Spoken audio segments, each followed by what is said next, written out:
Good evening, everybody. Welcome to the 208 Fantasy Football Show. It is June 13th. I'm your host, Matt, and with me is Justin. And we are going to be bringing up the AFC East breakdown today. And it all starts right about now.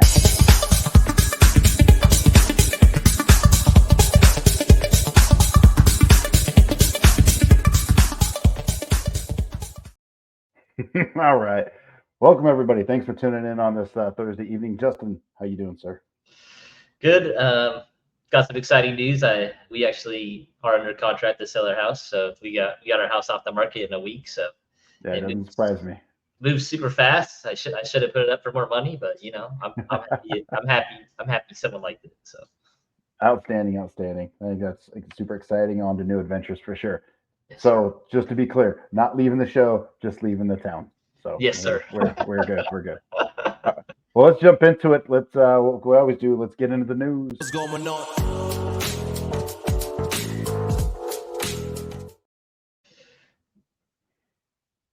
What? Just some of the news that I had been waiting to come down was the tampering charges that I feel like the NFL has been talking about since the draft, maybe the end of the season. But the Eagles and the Falcons, with some free agency tampering with Saquon, and then the Falcons got hit with like Kirk Cousins and Darnell Mooney and the Charlie Warner kid.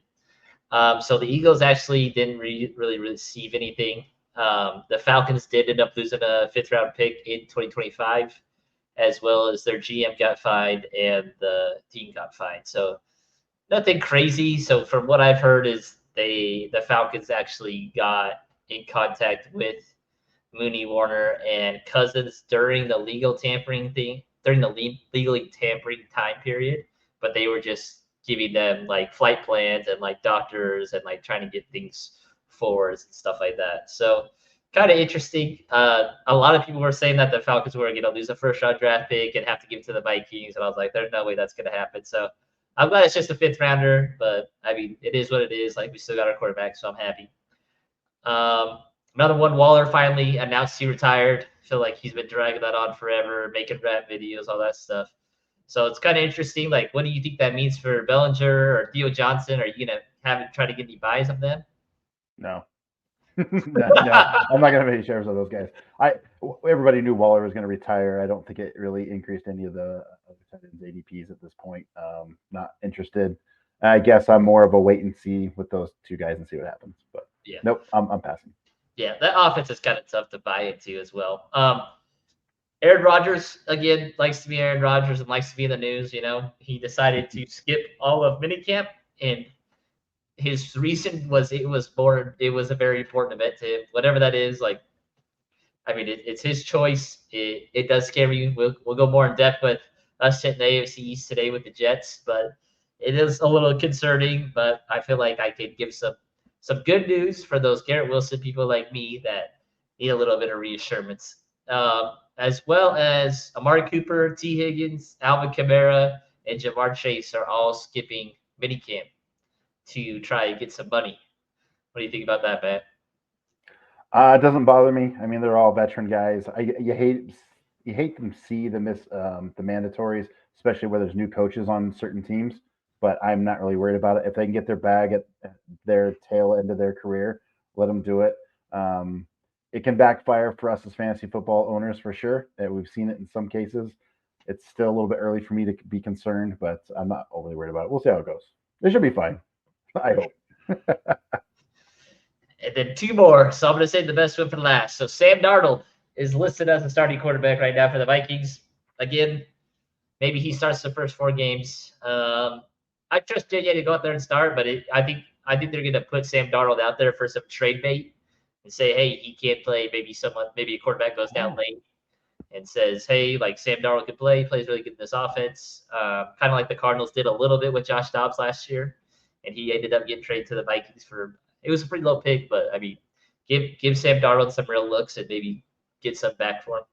And then the last one that came down today, I think maybe an hour ago, was Trevor Lawrence getting $275 million over 5 years, and $200 million guaranteed, making him the highest paid quarterback in the league with Joe Burrow. which is insane to me. He hasn't done anything yet. I thought this was like going to be a make or break year for him. He's going to have to really show. And they said, nope, we believe in you. Let's pay you. I think that's guaranteed 200 million if I'm not mistaken. So that's 25 mil guaranteed. Hey, good kudos for him. I think that changes a whole lot for the Dak Prescott. I don't know what Jerry Jones is doing. Again, they're kind of waiting. I don't know. I don't get it. What are you going to do with him now? He's just going to cost more, in my opinion. So we'll see. The other one is Jordan Love, which we talked a little bit about. I don't know. He might get this money. Jordan Love might get this level of money. Yeah, I definitely I think Jordan Love will either get the 55 million a year like Trevor and Joe Burrow, or he might surpass it. Just depend. Like he played really well last year. I mean, I feel like Joe Burrow. I mean, Jordan Love has done more than Trevor Lawrence, and like again, like you said, like Trevor Lawrence. I get it. Maybe as a franchise, like make him bet on himself a little bit. I don't know. That's a lot of money. So I mean, like Matt says, like you got to get out in front of these contracts, especially quarterbacks. Or I just feel like you're just gonna eat more money than you probably should. Yeah, and maybe that's why they did it. Let's jump out. There's nobody they liked coming down the pike. They're still invested in him. Look, he's a very talented quarterback. He hasn't had the best weapons around him yet. Maybe they're just trying to lock him in so they can get some weapons around him. It seems to be coming. I'm okay with it. I'm glad he got it. It's just there's proactive. I guess my question, Justin, in this case for Trevor Lawrence, does this impact his fantasy value? Right, knowing he went and got his bag already before coming out. Do you think this impacts his fantasy value? I have to look up his current ADP. Just I'm curious, but let me just start with that. Do you think it impacts his fantasy value? I think dynasty it has to. Like whenever guys get paid, like even like we can look back last week with Nico get paid. Like I think his ADP has had to jump at least a couple spots just because you have that security now. And like Matt said when we were doing the draft process, like it was nice to see the Jaguars invest in wide receiver with Brian Thomas. Again, I don't know if Brian Thomas is going to hit. They went out and got Gabe Davis too. They have two really good running backs, I think, in Tank and Trevor and ETN. So I think it's got to like he's there for 5 years. He's starting quarterback there for 5 years. It's hard to get off those contracts. So I think dynasty wise it'll impact it, but I think redrafts not so much.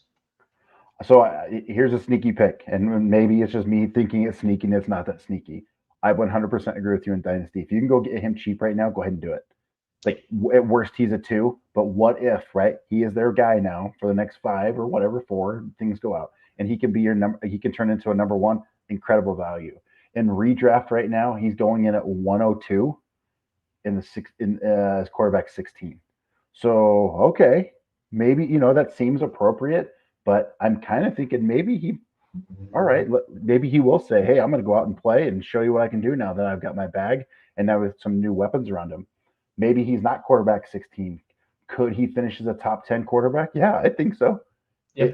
If it's right. So there's some value there to keep in mind. If you need to get a quarterback late in a gamble, yeah, Trevor Lawrence isn't a bad pick at all. Yeah, the one thing that I wish they would just let him run a little bit more. He's a lot more athletic than people think. Like he got a lot of comps to like Peyton Manning coming out because they're just both big and strong. But like Trevor Lawrence is a good athlete and he could run a little bit. So absolutely. Well, that is our news, ladies and gentlemen. Again, if you like the show, hit that like button, hit the subscribe button and notification bell so you don't miss any of our go live and our shows. Man, we enjoy the comments.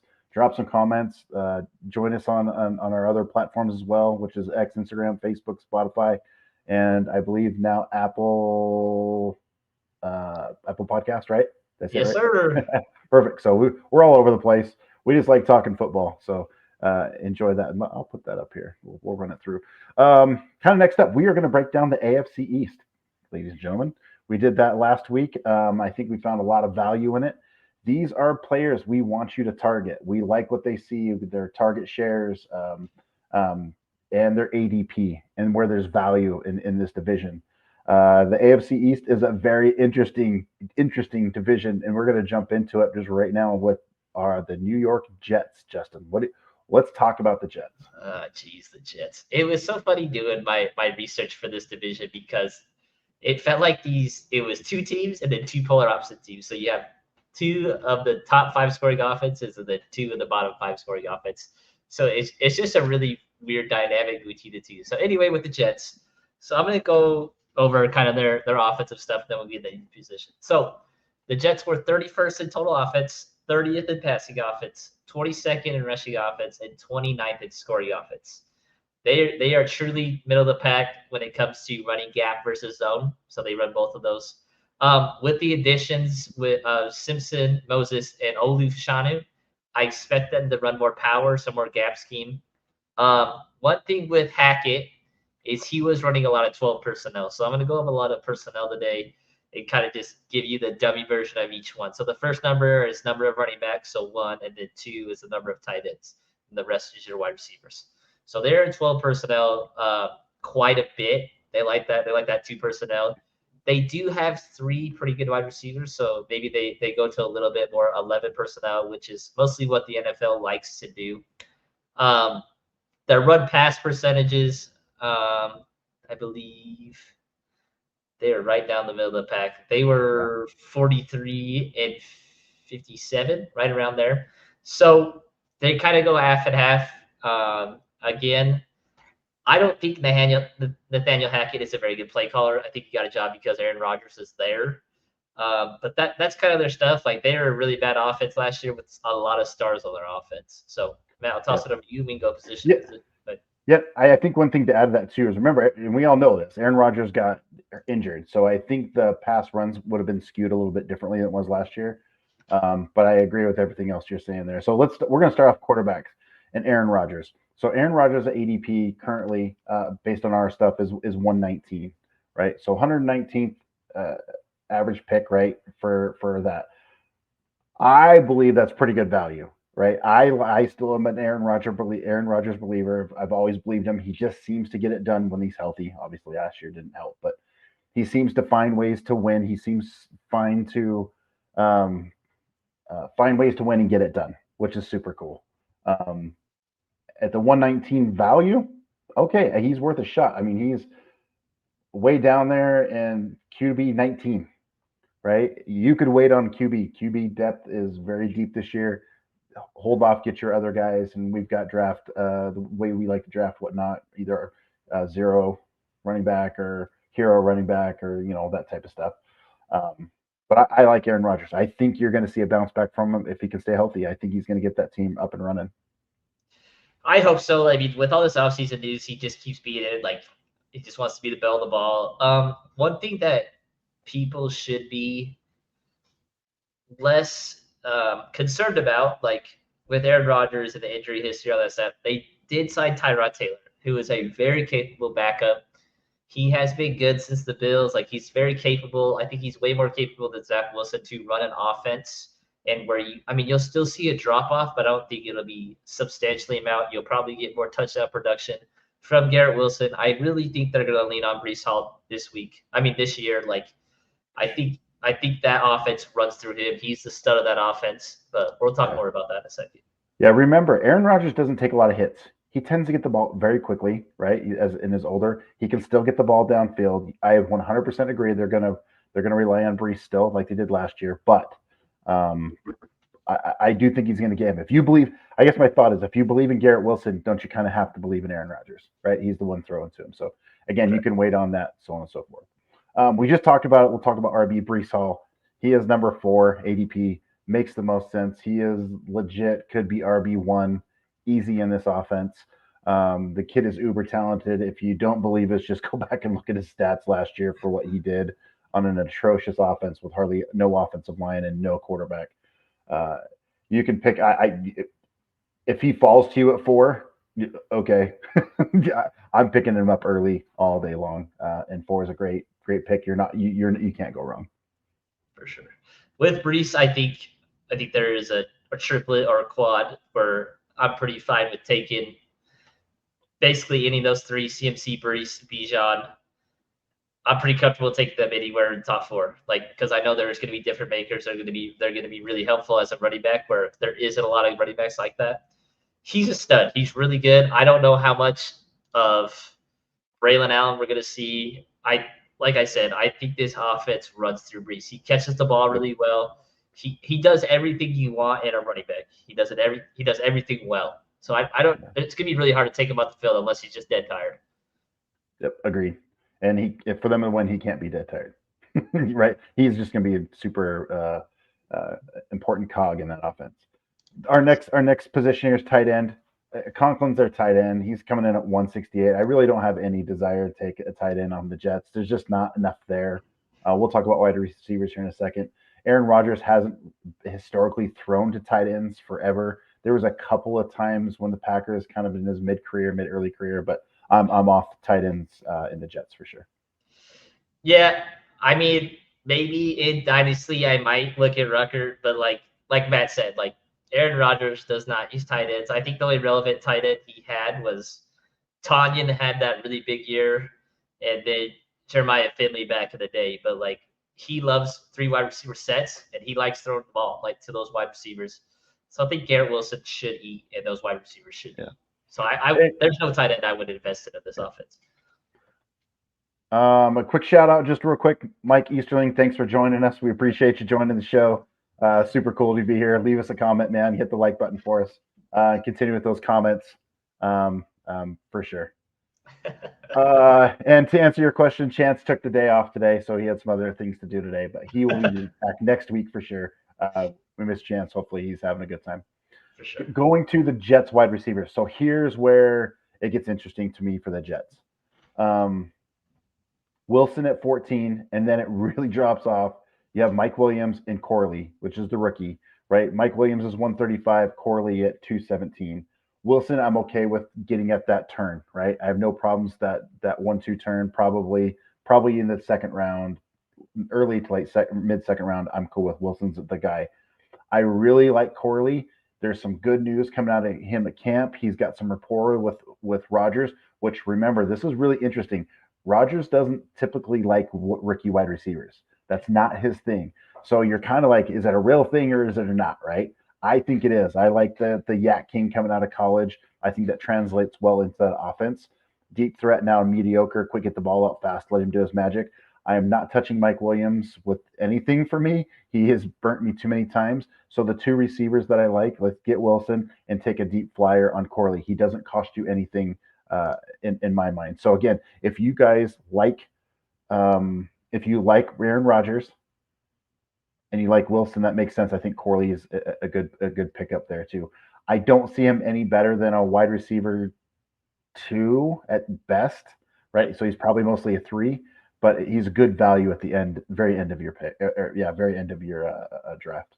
Yeah, I think Corley, like Matt said, like he's staying with Aaron Rodgers. Like they have a very good relationship. They seem to bond pretty quick. Like I don't think he's gonna come on super fast. He's probably gonna be like a week 9 on kind of guy that he got his sparks in that playoffs a little bit. But Matt, can you just tell me some of the receivers going around Garrett Wilson? Yeah, for sure. If we have Wilson at 14, so around him, we'll go 2 above Puka Nacua, A.J. Brown. The 2 above him are 9 and 10, and then Garrett Wilson at 14, and then Devontae Adams at 15, and Marvin Harrison Jr. at 19, Chris Olave at 20. Wow, Marvin Harrison's that low? He's well, and some people think he's too high. Right, depending on where you either on the Marvin Harrison train or you were off. I might take Marvin over Garrett Wilson, but that's that AJ Brown too. Those are probably the only 2 names. In Dynasty, yes, and redraft, no. Yeah, that's tough. I think Marvin's gonna blow it, but that's for a later day. Yep, absolutely. It will be a little and Mike is on here too, and he brings up a good comment. But the Jets did improve their offensive line. So substantially. So it's much better, right? So I like Aaron Rodgers, and obviously Breece Hall is a no-brainer. So cool. Yeah, that is the Jets. Go get your guys where you can get them in draft. We like those ones specifically. Yes, sir. On to the next. Let's talk about our Patriots. I should say, not our Patriots is what I should say. Yeah, I'm kind of off on Patriots except for a couple players, but we'll get over them. Go ahead. So to give a shout out to my boy Josh Alpa, his bold take was that the Bills would finish 3rd or 4th in this division, and the Patriots have a good shot at winning. But he is a Patriots fan, so I'll give him a break. He got to be successful with the Patriots for a long time, and he really gassed up their team. And I was just like, Josh, there's no way this team is going to be good. So with the Patriots, again, like I said, there's a big difference between these two teams and two teams in this division. So the Patriots were 30th in total offense, 28th in passing, 26th in rushing, 31st in scoring. So Van Pelt comes over from the Browns. He did not call plays, so it's kind of hard to know what he's going to do. Is he going to do a lot of what the Browns did, which was a lot of outside zone? They have a lot more athleticism on this O-line, so I think they will do that more than a power scheme. Lots of play action. I think with May as quarterback, the Patriots were 57% pass and 43% run. I think those numbers will almost reverse. I think they will be a very, very heavy run team. They did invest a little bit in running back this year, but as Matt will talk about, the wide receivers on this team are very bleak. Like, they didn't invest a ton in them. Like, they didn't have a ton of picks in this draft. They invested 2 picks in wide receivers. But like O-line wise, they signed a left tackle. They didn't really do anything else. They're moving their right guard out to right tackle. So I don't know, like this roster, like is as bad as I don't want to make my friend feel, like this is the worst roster in football. Like that's how I feel. There is not a lot of good players on this team. I think their running back room could surprise some people, but we'll talk about that. Yeah, for sure. I'm sorry, a second. I wanted to look up something real fast. Um, you're right. This team's kind of an unknown. I want to believe in him. I really do. I'm a big Jared Mayo fan. I think he could be a very good coach. I do think they're going to be run heavy, but I do want to talk about. Let's talk about Brissett and May. So their ADPs. May is 189, Brissett 237. I don't have any faith in either one of them. I know in Dynasty, maybe I don't even know who you'd pick to even be your RB2. It's more of a kind of sit and wait. And redraft, you're probably not bringing any of them in. Maybe May starts to turn it on mid-season. It's hard to do that in fantasy for sure. So I don't know. In my mind, I'll let the New England fan GM own Drake May, right? Let him pick him up. And it's super late. In addition to, if you're going to believe in the quarterback, you have to kind of believe in the wide receivers, and there isn't it, and we'll get to that in a minute. But Brissett and May, Justin, who's starting there? Who do you think is starting? I want them to start Brissett. I think you start Brissett the whole year. Don't put May out there and have like a Sam Darnold situation or a David Carr situation. Like, I think May can be really good. He has his highs they're Caleb Williams, like same ceiling. Like he is a very talented quarterback. Like he's huge, he's athletic. All his siblings played college basketball and college baseball. Like they're all very good athletes. Like just be bad this year, and that's okay. Go draft some more guys to surround him. There's 2 good wide receivers that will come out next year. If you want to draft a receiver, or you want to sharpen the defense, or there's some good tackles coming out. Just looking forward to 2025. Like, just put Brissett up there and just let Drake May learn. Like, give him 2 years in the offense, and I know that's not what fans want to hear because you want to see the guy. Like, I don't want to see Penix this year at all. Yeah, and that's really hard for me. Because you want your cake, you want to eat it too, but like just let him sit. So it will be hard for New England fans. They are so used to winning under Belichick, and they've had a rough couple of years, and they're looking for their guy. Brissett's a capable guy.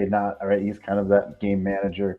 They're going to want to push May in there, and I kind of believe it. It used to be the quarterbacks would sit, and you would follow that but the Packers method, right? Jordan Love sits, Aaron Rodgers sit, right? Well, and grow. I just don't see teams do that much anymore. They get so much pressure of getting their top quarterback in there. And Drake May was a high draft pick. Let's put him in. Let's see what he can do. And I agree with you. I think they should sit him. They're going to have a top 10 pick. I don't think they traded away their first round pick at any time. So they'll have a 2025 top 10 pick for sure. I think that's easy. And it's possible. Mike put in there. He'll bust. It's very possible. Who knows? We'll see what happens. But for us in fantasy, stay away from the Patriots quarterbacks for sure. So running backs, here we go. Running backs. Garrett Stevenson, Antonio Gibson. Stevenson 63, Antonio Gibson's 143. I think Stevenson is an absolute steal in my mind, and I think Justin likes Antonio Gibson maybe a little better. I think Stevenson's gonna just ball out. I love him. He is a great later round draft pick, and and we both might be right on this. I think they're gonna run the ball a lot. So stay with it, right? Go get both of these running backs. They're gonna get a lot of carries, and I'm really big on Stevenson. He just signed a contract, I believe, or I think he just signed a contract. I have to look it up again. That maybe Justin have to look that up for me, but I think he just signed an extension. He's getting paid. He's a very, very good running back, and might be the cowbell on this offense.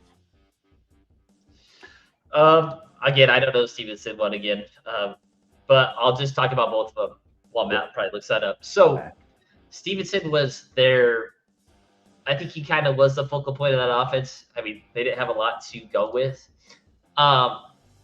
I think they did sign Antonio Gibson for a reason. Like, as you remember, Antonio Gibson's one of those Memphis guys that came out, played a lot of wide receiver. I think he was pretty good in Washington. Like, he's a good running back. I mean, he didn't really get a chance. Brian Robinson took his job. It got kind of weird. They signed Austin Eckler, so he goes here. I think both of these running backs, I don't know which one it's going to be because I think they're both good. Rashawn Stevenson, Ramondre Stevenson did have a really good year 2 years ago. And then went kind of weird last year, but did play as well. They put Zeke in. So, again, it might be a split backfield again, but I think the rushing numbers will be up significantly. I think they'll run the ball a ton. I think they will throw the ball a ton to those two as well. Like, I think they'll trust those two over the wide receivers to get those short dumps.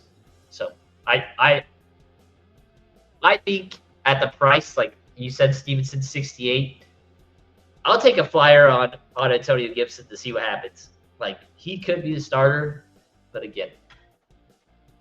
Yeah, I'm still looking that up, but it's not. You're quite a few picks apart. It's okay to draft both of these running backs because they very well they might both produce. So it's very possible.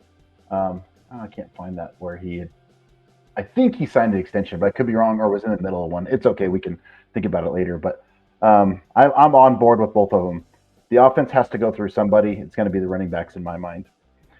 Another the tight end position I also like. Hunter Henry's going in at 161. I know this tight end, the tight end is very deep this year, and Hunter Henry is one of them. And I think Hunter Henry finished pretty high last year, if I recall.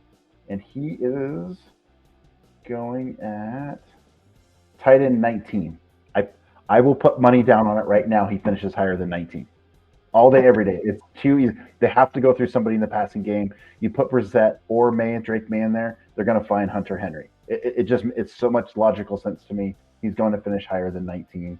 I mean, right now he's below Taysom Hill. I'm like, no way, not going to happen. That's great. That's a crazy one. I'm like, no, not going to happen. So go get Hunter Henry even as your second tight end, right? Maybe as a backup or whatnot with a high upside for him. So Hunter Henry's easy. Your thoughts on Hunter Henry, Justin? So go back to Ramondre Stevenson. He will be a free agent after this year, so he has not signed a contract yet. So he's looking for an extension. Got it. Yep. So maybe he plays like crazy, like most running backs do when they're trying to get that second contract. And yeah, who knows? With Hunter Henry again, like Matt said, he's probably not a tight end that I love. There's a ton of tight ends in this year that are just really good. I think he's probably one that I would just say. I don't know. I'm a big tight end guy, so I like to have those onesie positions pretty locked down. I like to have one of those top notch guys. But like if you're not a top guy, like maybe like I said last week, maybe you get Hawkinson and then draft Hunter Henry to play those 6-7 weeks, and he's a nice flyer to get you probably 8 to 12 points a week. So let me ask you this, and you're gonna be surprised by me saying this just because I'm a Bears fan, but I would take Hunter Henry over Cole Kmet right now. I see it because Hunter Henry might be the one. Exactly, right. And Cole Kmet is he's 15 tight end overall. So to me, that's too high. That's why I'm saying Hunter Henry's too low. He could be really the wide receiver one. And we're going to talk about the wide receivers here in just a second. So keep that in mind. Hunter Henry, put him on your radar, I promise. And nobody's going to pick him up, but he could be the one. Wide receivers for for the Pats, it's pretty bleak. So you have Bourne, Douglas, Polk, and Baker. Bourne 169, Douglas at 191, Polk at 190, and Baker at the rookie. Polk and Baker, those two rookies. Baker's at 247. So what I'm trying to say kind of feeds into what I think the ADP is already telling us. We don't trust the quarterbacks, and if we don't trust the quarterbacks, how are we going to trust the wide receivers, right? And even Hunter Henry going in at 161. Does that make sense, right? I hope everybody's seeing that. But I think there's some upside late. They got to throw to somebody. Hunter Henry's one of them, and I don't really know who we like anywhere in there. Maybe Polk, maybe Baker. I'm a big Baker believer. I think the kid is extremely too low, but I don't know if any of these guys are there. Maybe flex, maybe a wide receiver 3 at best. Don't reach for any of them. If they fall to you, then it's like, okay, maybe I'll take one here. Thoughts on that, Justin? I think the only relevancy in this wide receiver room is Dynasty. I'm only going to touch Polk, and I'm only going to touch Baker in Dynasty. I am not touching anybody redraft league-wise in this offense at all. Yeah, I agree. 100%. I'm like, yeah, no thanks. And I think it's going to be pretty consistent throughout. So don't reach for any of your Patriots wide receivers. I just don't see it out of the gate. Maybe somebody breaks out. But I highly doubt it. Jumping from the Patriots, let's jump to the Bills. Another high-flying offense, and there's some intriguing things here, Justin. You're going to find out real quick. But tell us what you know. So the Bills, just so everybody knows, their offensive stats are kind of weird just because they switched offensive coordinators, I think, week 10 to Joe Brady, who was the LSU coordinator for that national championship, and then he was with the Panthers. That whole coaching staff got fired. He ended up going over to the Bills as their quarterback coach. They fired their OC. Joe Brady takes over for Ken Dorsey. So the Bills ended up 4th in total offense, 1st in passing offense, 7th in rushing offense, and 6th in scoring offense. So their offense was really good. One nugget that we will talk about with running backs is Joe Brady loves James Cook. Like, he went from 13% usage to 22% usage in this offense. Like, he loves James Cooks. He loves using him, as you know. Like, James Cooks balled out at the end of the year. We'll talk about running backs when it gets to him with the Bills. They were 53% passing, 47% rushing. That kind of ties in with Josh Allen being a little bit of running quarterback. Yeah, they were significantly better on their ground once Joe Brady took over. Their passing game did take a dip, but when Josh Allen throws for touchdowns and runs for touchdowns, like, it doesn't matter. Like, that's the rushing upside of Josh Allen. Like, he's a stud. Like, he's the number 1 quarterback in my eyes when it comes to fantasy. They were 11 personnel and 12 personnel about 85% of the time. Those are most of the things. But yeah, Matt, let's talk about quarterbacks. Yeah, so Josh Allen's easy, right? Everybody knows that. Nobody was expecting, unless those who absolutely love Josh Allen, he was expecting the Bills to make the playoffs. He single-handedly put the Bills on his back and said, we're making the playoffs. He just hands down did it by himself. Everybody has him as QB1. He's going 17th overall in his ADP. He makes sense. Josh Allen is a proven guy. Now, he's lost a couple wide receivers, right? Right. So he's lost significant targets. So here, and we're going to talk about kind of what that means. But you still can't go wrong with Josh Allen. Don't doubt Josh Allen. Even he's got new people around him. Don't doubt him. I promise. You don't. He will still find ways to win. He is a gunslinger. Yeah, he'll throw some picks here and there, but he's still a running threat. And even though, and we'll talk about Cooks here in a minute, but even though the our coach likes the running backs, Josh Allen's still going to get those rushing touchdowns. Everything goes through Josh Allen for sure. For sure. Josh Allen, so 2 tidbits here. As an owner of Josh Allen and a person that owned Lamar Jackson when he I think it was his second year he won MVP, like, they are such fun players to own in fantasy. Like, they just pop off like randomly for 40-point games, and you're rarely disappointed with your quarterback stuff. So, like, obviously you're going to have to pay a little extra for that onesie position, man. But man, it is so nice having them in your lineup, knowing they're probably going to get you 30 consistently. Like, they may throw a couple picks, like, whatever, but like, man, they're fun to watch, and like I love watching Josh Allen and Lamar Jackson, two of the most exciting players in football. So. Yes, agreed. He's fine. He's 17. He's good. He's gonna be the first quarterback off most of the time. Some people might take Mahomes, but he's gonna be. And if he falls for some reason, pick him up. Pick him up in that third round. You're golden. So, as we move off the quarterback on the Bills, we move off Josh Allen. I want to talk about the running backs a little bit. Yeah, you got Cook and Ray Davis, the rookie. So Cook is going 39 overall, and Davis is 164. So I'm not a big fan of Cook. Oops, just a second here. Because gosh dang it, sorry, I just clicked off my screen here. I'll get it. Sorry, here we go. I'm not a big fan of James Cook. Even though he got the ball, I think he only finished in the top 10 just a handful of times last year, even with all that volume. Don't worry, I got a stat for you, man. Don't worry. Yeah, I am off James Cook. He's going 39 overall, way too high for me. Way too high. And I believe that is QB 13. Tell us some of the running backs that are going around him. Yeah, so around him, Rashad White, Pacheco, Kenneth Walker is above him. Josh Jacobs is two above him. I'm like, no. Below him, Alvin Kamara, Aaron Jones, Joe Mixon, Najee Harris. They're down like at 18. He's at 12.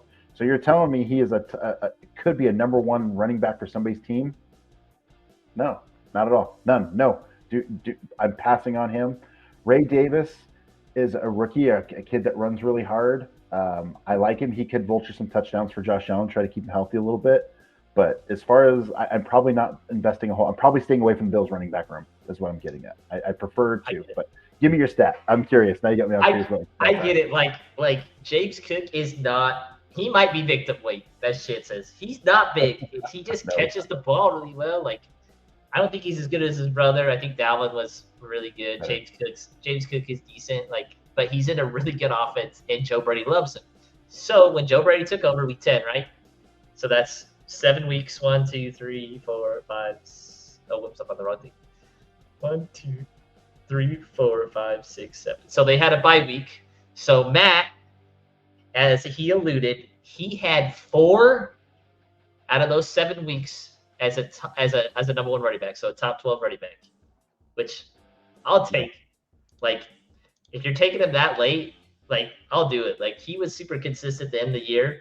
And if you're that consistent 4 out of 7 weeks, you're a top 12 guy. I'll take that any day of the week. Like, James Cook isn't a sexy day. Like, he isn't this or that. Like, Josh Allen scores all the big touchdowns, but like, man, they relied on James Cook a lot, and he's gonna catch them all. So PPR format, like, I like him a lot. Again, I'll probably invest in running back first, just because there's only, I feel like, only a set amount of those guys that are consistent. But James Cook, he can be that. He can be top 12 running back easy.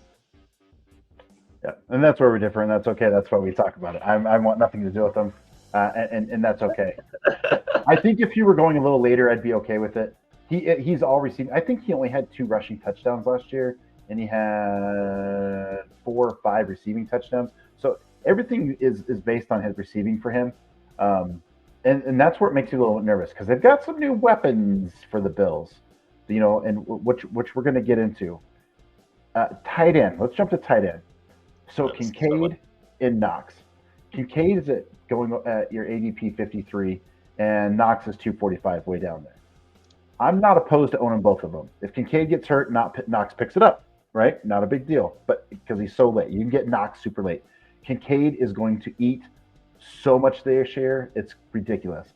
You lost Gabe Davis and Stephon Diggs, which I'm trying to remember how many targets that was. It was 200, I think, or close to 200. It's a lot. It is a lot. So, and we'll get to receivers in a minute, but Kincaid is that flex out tight end. Knox is your blocking tight end. Kincaid's going to get fed. He's in his second year. He had a ton of receptions last year and even got hurt a little bit. But I am all on the Kincaid train. I have no problems picking him up at his ADP of 53. smash it, do it, light it up, go get him. It is 100% worth it. I will have a ton of shares of Kincaid. So the vacated targets are 240. Yeah, which is insane. That's an incredible amount. That's so many. So Kincaid had 91 targets. He will have over 100 targets easy. Oh, for sure. Easy. He had 2 touchdowns. He could have 8 to 10 touchdowns. Right? Just on from the tight end. I'm all over it. He is a top 5 tight end easy. Not a top 5. He's a top 1 to 5 tight end. He could be tight end 1. That's in this offense. So who knows? That's definitely right. Smash it as long as he stays healthy. So with the Bills again, they use 11 and 12 personnel about 83% of the time. So I think they will switch to more 12 personnel, which is glorified 11 personnel to them because Kincaid is a glorified wide receiver. Yep. They would just put him in the slot. I think it'll be hard to take Knox and Kincaid off the field together because having 2 tight ends in your offense, it is such a huge advantage because you can be so multiple. You can power run right away, or you can spread it out because Kincaid can run like a wide receiver and just kill the middle of the field. And you can have Keon Coleman and Curtis or Shakir, whoever your number 2 is, just running around. So you can do a lot of stuff. Plus, you can be pretty run heavy with James Cook and Josh Allen. So I think Kincaid is a smash this year. I don't know much about Dawson Knox. I probably won't pick him up, but Kincaid. Yeah. Man, he is a fun. Like he can be a really advantage with the onesie position. Like I get, he's still young. He's not that breakout age for tight end. But Matt already said he had 91 targets as a rookie. That's a lot. And like having 240 targets, that's crazy. Like they got to go somewhere. Yes, agreed all day long, and it'll be fun. It'll be fun to kind of watch him see what happens this year. So as we transition to the wide receiver for the Bills, this is where it gets very interesting to me, especially with the ADP. Diggs historically, Gabe Davis was always top, right? They were always up there in the ADP, right? Diggs was probably in the top 10, top 15, top 12, whatever, right, as far as wide receivers. So here's what the ADP is right now, because they bring in Curtis Samuel, they draft Coleman, right, and they had Shakir from last year. Samuel's ADP is 129, Keon Coleman's 114, and Shakir's 132. Do you see? You have QB1, and then you have all these wide receivers that are way, way low. The ball has to go somewhere. If you're going to say that he's going to be a tight end 1 and throw for a lot of yards, these values are way, way too low on all 3, if not one of them. And even though Kincaid is a 53, right, overall 53, we know he's going to go up, but the ball is going to go somewhere. So we just have to figure out who. All right. I think most people we talk to, you and I, we think Coleman's going to be the guy eventually. He may not be right out of the gate, but we think he's going to be. We want him that late. I'm also a big fan of Shakir and Samuel.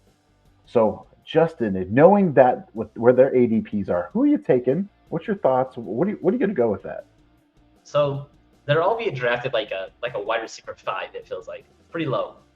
So like Matt said, like something's got to give. Either Josh Allen's going to crap his pants and support 3 wide receiver 5s, or he's going to support at least 1 wide receiver 1 or 2. I think it's probably wide receiver 2, so a top 24 wide receiver in Keon Coleman. Again, Matt said he might start off slow, but man, he's been working a lot of like individual time with Josh Allen. So I mean, they got to build up that rapport. Like it might be Shakir and Curtis Samuels. I think Curtis Samuels is super underrated right now. I think he could be a really good wide receiver. Again, he hasn't had a good quarterback in Washington, never has, and he was pretty good coming out of Ohio State. Like Matt said, like it's the number 1 quarterback for a reason. I get he has his rushing upside, but he's gonna support 2 really good wide receivers and probably really good tight end, just because he can. Like that's what they do. That's what quarterback ones do. So yeah. I would bet on Keon Coleman. So if we take 200, I agree. So let's take 200. You said 240, 230, 240, 240. So let's just do math. We know Kincaid had 90. Let's give him another 30 or 40 if you want. If you want to give him 130 targets, that's way up there for a tight end. We'll say 120, right? So that leaves us with 210 targets.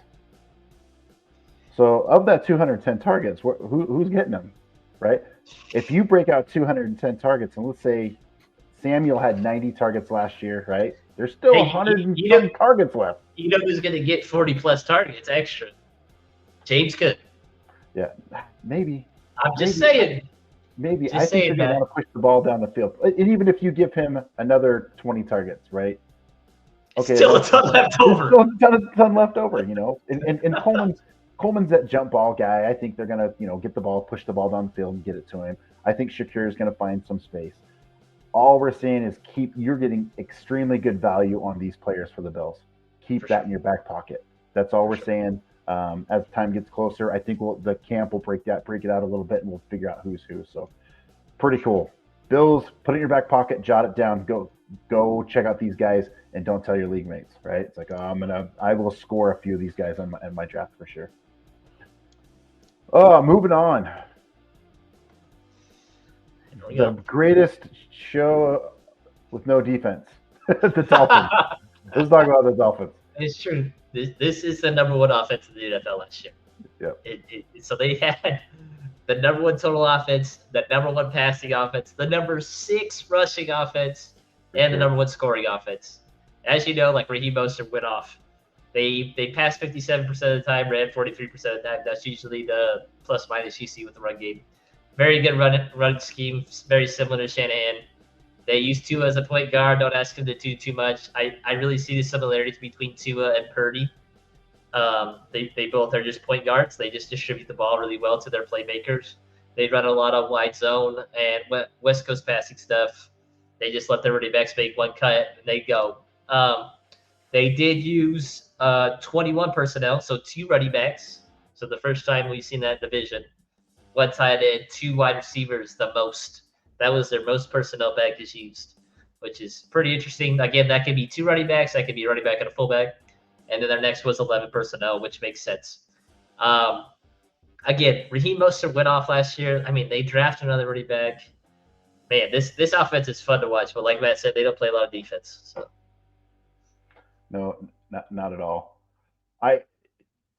It's interesting. I still worry about Tua. We'll start off with Tua here right out of the gate. So Tua's his ADP is 97. Is good value. He threw for over 4,000, 4,500 yards last year, 20 something touchdowns, 14 picks. Something wrong with lines. I'll tell you in a second. I can tell you. Yeah, 29 touchdowns, 14 picks. Threw had 560 attempts. So they're throwing the ball over the place, right? Um, his value's good. I think the thing you worry about too is just he's one injury away. It makes you kind of nervous, but he is on a scoring offense. I think in Dynasty he's a great QB2. I'm not so sure that I want him in his ADP. I wish he was a little bit lower. I'm kind of off of him. I think there's other QBs that I would like, but I would certainly understand if you want him because he's on a very high scoring offense. Yeah, like Mike can say in the chat, Tua might be victim weight right now. He's lost a ton of weight. He's like 205, so he's right on the edge. So with Tua, like I don't know, like he was really good at the beginning of the season. So weeks 1 through 8, he was pretty good. Had a couple top 12 finishes, and then he just went downhill. A bunch of outside the 20 finishes. Like, I don't know if that's going up playing the Patriots, going up playing the Bills, like playing those teams in those weathers. But like, I don't know. Like, I don't love him because he doesn't bring any rushing value to you. Again, he's going to throw the ball a ton. He's got really good playmakers to make him look better. But I don't see a lot of upside with him, especially at his spot. He doesn't have much of a ceiling, so he's one that I'd probably stay away from. Yep, I agree. Moving on to the running backs. So this one's interesting, right? I think we got a 3-headed monster here a little bit. So you have Devon Achane, Raheem Mostert, and then a newly acquired rookie Jalen Wright. So here's what I want you to understand. I'm going to tell you ADPs first, and then I'm going to kind of line you out kind of what's going on. So Achane's going 21 overall. I kind of get it. He's put on some weight, but we'll see how that. We'll talk about more in a second. Raheem Mostert, who was their leading rusher last year, is going 90 overall. And then Jalen Wright is 139 as the rookie. We don't know, but fits that system to a T, right? Gets super fast, and so on and so forth. So you kind of ask yourself, all right, who's the owner of this backfield? Okay, let's start with Mostert, right? The guy tore it up last year. However, I think he's 32 years old. He just turned 32 years old. That's well past running back prime. I'll be honest. I'm not touching Mostert anywhere. They can tell me you draft him as a backup. I'd rather not. Okay. To me, he's running back 3. He's if he doesn't get injured, and I hope he doesn't. But the guy rushed for over 1,000 yards last year and 18 touchdowns. I'm staying away from him. He's too old, and he's really Walker Walker age in the NFL. So that's Raheem Mostert. The next one is Devon Achane. So Devon Achane was a rookie last year. Okay, I'm going to tell you a stat, and I think most people know it already, but I'll give it to you. 103 carries for 800 yards. His average is that's so crazy. 7.8 yards a carry. That's why everybody's so hyped about him, okay? Everybody's like, Achane. Now, he got injured, and so he was out for quite a while. That's why Mostert took over. That's why his ADP is at 21. He is bulked up this year. If you've seen some things on X, Twitter, whatever you want to call it, he's bulked up. He looks good. Fair enough. Then you have Wright at 139. Rookie, again, I already mentioned, fits that system. Okay, so this is a weird backfield. I'm staying away from Mustard. I don't like Achane at too high. I just don't. I think he's a very good running back, and I could be wrong. If you like him at 21, I would not balk at you, but I'm 100% getting Wright later. I'm going to pair those two together in my redraft league. If I can get him in Dynasty, certainly that's easy. That's a no-brainer. Smash both of them.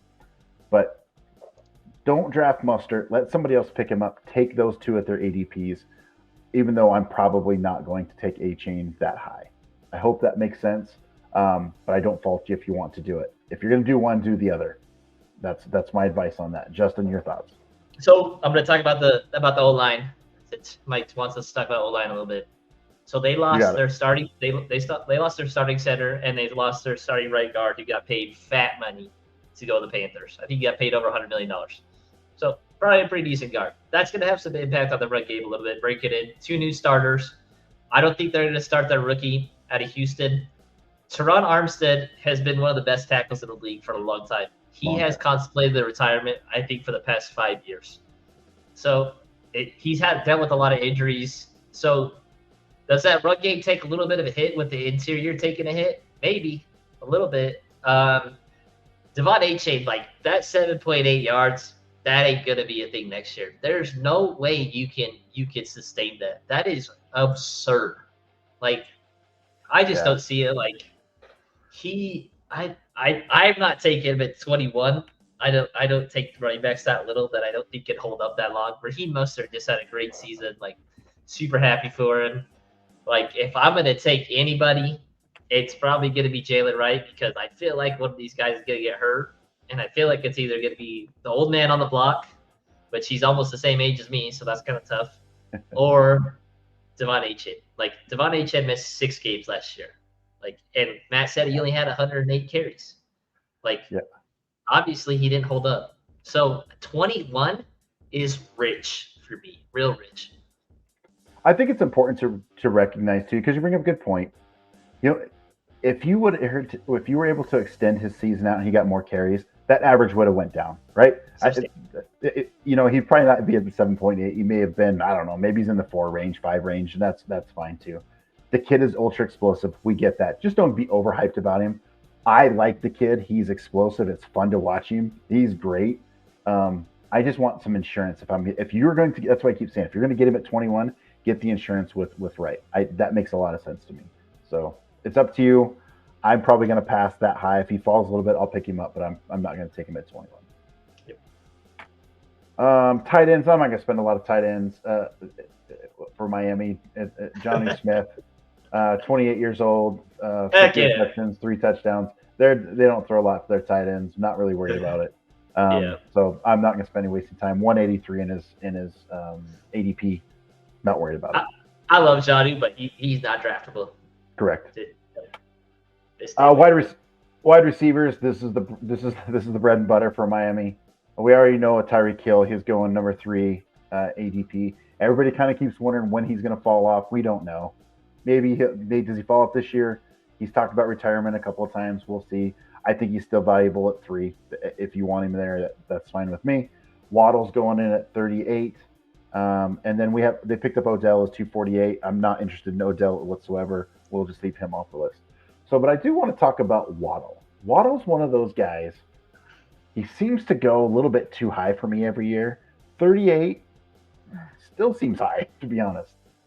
He was a 1,000-yard receiver, 72 catches, 4 touchdowns. But the 4 touchdowns, right? At that high, I think last year, I think you and I both talked about it. His ADP was too high for us back then. If he falls a little bit and you really like him, maybe you want to pair him up with Tua. Maybe okay, but I'm not on the Waddle train this year. Okay, I'm gonna differ with you on this. I Okay. think people have swung too far the other way. Like Waddle had a really good rookie year. Like I really think he's a really good wide receiver. Like up there with the Drake Londons, the Chris Olaves, the Garrett Wilson, the Devontae Smith. I think he's that talented. I think in Dynasty, if you could go get him for cheap, go get him now because his price is pretty low right now. Like I love those young wide receivers that like he's just a speed freak. He runs routes really well. Like in the touchdown thing, like he gets touchdowns. Like he just had a really weird year where he only had 4 and their running back had 17, whatever it was. That will not happen again. Their running back will not have 18 touchdowns again. There's just no way. Some of those touchdowns I believe will go to Waddle. I think he'll be back around 8 or 9. Tyreek Hill's a menace. He might be the best receiver in the league. In redraft, he should be in the first round, the first 5, 6 picks. And Dynasty, like he's still a really good commodity. He's one of the few commodities, like a CMC, that you're gonna ride until the wheels come off because I think he's gonna retire when he's still at the top. I don't think he's gonna keep going. Like he's just a freak. Like he's not just a speed guy. He runs routes really well. He has good hands. Like he's a really good player. I think to remember, so the difference between Tyreek Hill and Waddle, and I'll explain it in targets. So Waddle had 104 targets. Hill had 171. Whoa! Yeah. So I mean, do you see what I'm saying? They're feeding. They fed Hill. He does what he does, and then they run the ball and rush it in. And I'm trying to see if Waddle missed any games last year. I don't think he did, but he's been injured a couple times in the past. So I'm not saying he's a bad receiver. He just doesn't seem like he gets involved as much for that high of a draft capital at the 38. If he gets into the 40s, yeah, okay, I'll do that. But anywhere in the 30s, I'm probably 42 and greater. I'm all right. Okay, let's do that. Yeah, he missed 3 games last year. So yeah. But anyway, that is our AFC. Our AFC East. Right, that's that AFC East breakdown. There you go, man. I nailed it this time. Justin, any final thoughts about guys what you learned in this, or who you want to target, and what we found out? I think I'm going to go back to the Patriots on this because my boy Josh, like, again, I don't want anything to do with 2 of these offenses, to be totally honest. And, like, I just don't think they're good teams. But that's just me. Like, I just don't know what to do. Like, the Jets, like, they scare me a little bit.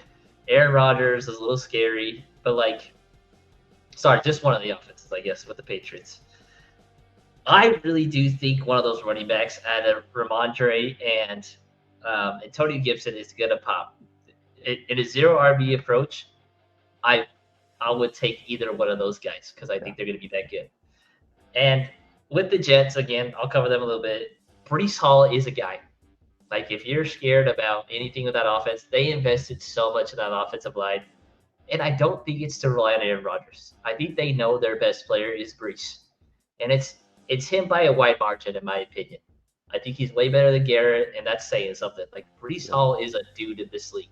He's a top 3 running back, and I think he'll be a top 3 fantasy player. Yeah, my 208 aha moment for me is Stevenson. I really think Stevenson's going to be a guy. I don't want anybody else on the Patriots but Stevenson.